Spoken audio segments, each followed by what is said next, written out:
definitely don't look this great in real life. But let's roll with it. I'm sitting in my daughter's bedroom because it's school holidays at the minute, and I've got a story that I want to share. It's a story that I haven't shared ever, and I think that it's time that I share it now. I don't know whether anybody is going to get any comfort from this. I don't know whether anyone's going to be severely triggered by it, so I do want to put in a trigger warning here just in case. So the topic is a near-death experience that I had when I was much younger. So I'm going to give you a second to exit the video if you don't want to hear the rest of it. Okay, I assume that if you're still here, you want to hear the rest of it. This is probably going to take quite a few parts because it's a very extensive story. So much happened, and I don't even know where to start with it, I guess. I guess the first place to start off is where it began, which, duh. So when I was younger, I grew up in a very hostile and aggressive environment. There was quite a few times that I actually packed my shit and I left home.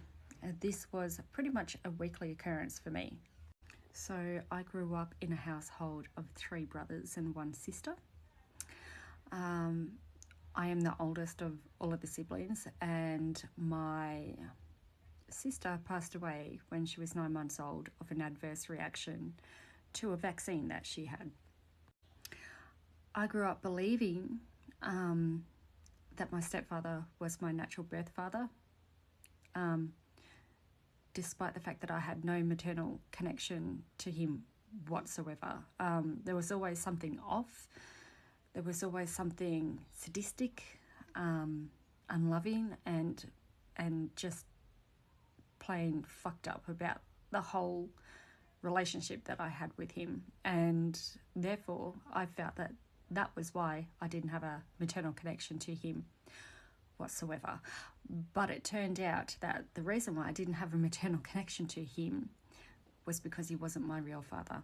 I have since found my real father, and I wasn't able to do that until I was about the age of 35. I found him. At the time, I was pregnant with my second daughter, and we have been in contact ever since. So because of the dynamics of the household, I did find it necessary a lot of the time to actually pack my shit up and leave. And there was another instance where I was taken to a place called Hazley Home, which is basically a middle place between living with your birth family to being fostered out.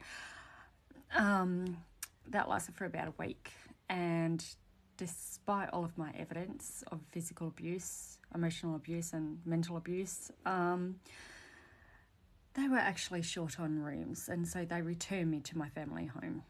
So as you can imagine, as a teenager with no support, I didn't trust anybody anymore, and so I used to just pack my shit up and go on the run. Sometimes I'd be gone for days, sometimes I'd be gone for weeks, sometimes I wouldn't even make it past the end of my street.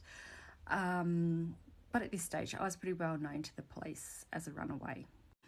When you grow up in a environment like that, and you make quick, fast friends that will take advantage of a runaway, what you end up with is tolerating situations that you know are morally not correct, and also making fast friends with people that in normal circumstances you probably wouldn't even entertain.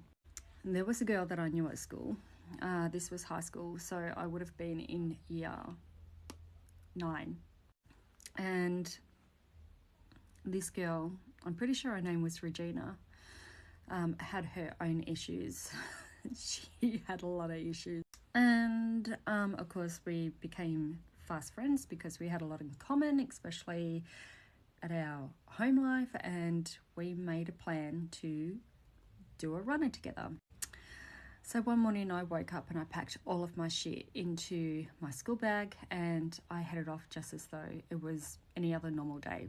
caught the bus to school, got halfway through my school day, and then me and Regina executed our plan, and we disappeared from the school premises altogether. And we made our way down into the bush, where we knew that there was this vacant house that had sat for so long. It was just like an old weatherboard place. Half the floors were eaten out, and it was quite obvious that, you know, people have been using it as a bit of a squatter den, I guess you could call it. We headed down there, and we had all plans in our stupid, immature little brains that is where we were going to live happily ever after for the rest of our lives. Now, with escaping reality brings experimentations of how else to deeply escape reality. And so at this point in time, I was introduced into paraphernalia. I'm not going to tell you what I took, and I'm not going to use the word on TikTok because this will probably get banned. Now, this substance that I had experimented with before, I think I'd used it once or twice before leading up to this huge event. So you know, the first time you do anything like that, it's very nerve-wracking. Second time, your opinion is, wow, I kind of survived the first time. And the third time, you're pretty well fucking cocky. So because I was cocky, I wasn't careful in how much I took. Now, I had a friend with me who was actually doing the same thing as me, and we were sitting together, and we were in this room. It had floorboards that were kind of half eaten out. You could see the dirt through the cracks of the floorboards. It's quite dusty and dirty, really, really fucking filthy, to be honest with you. And we sat down with our school bags, and we pulled out our little party hack and shared this substance.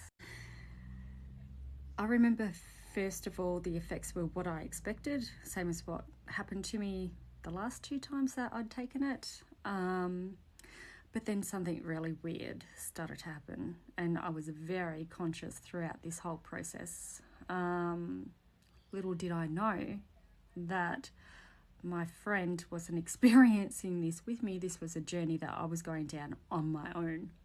I was just so very fucking lucky that she was there. The first thing that I noticed that happened is that I went into a bit of a trip.